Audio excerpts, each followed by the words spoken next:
Digital supply chains really for our function are important in helping us deliver our overall business objectives.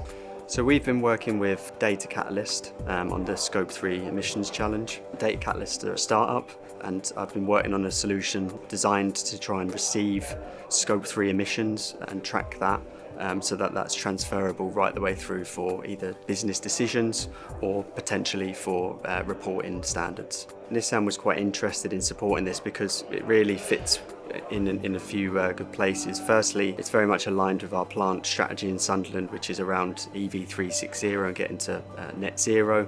Within our supply chain area, I guess there's some parts of our roadmap where there's quite clear projects and off-the-shelf solutions that we can develop and build into our supply chain. But there's other areas that need, I guess, a more collaborative approach and are less developed. And we feel that Scope 3 really was one of these areas. And that's why we were quite keen to get on board with that and try and push it forward in a space.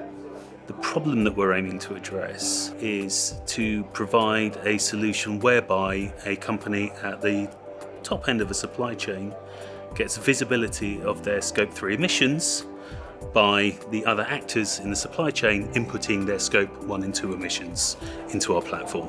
We would recommend Digital Catapult. I think what's been really interesting is how they've really listened to industry to shape their strategy. By doing that, the challenges are very much in line with what we're trying to work on within a business, so it makes it quite direct for us to get involved in.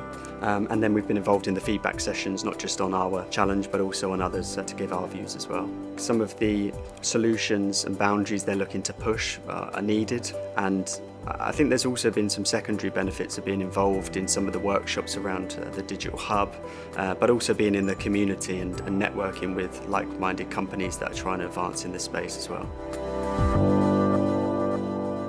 Join in. digitalsupplychainhub.uk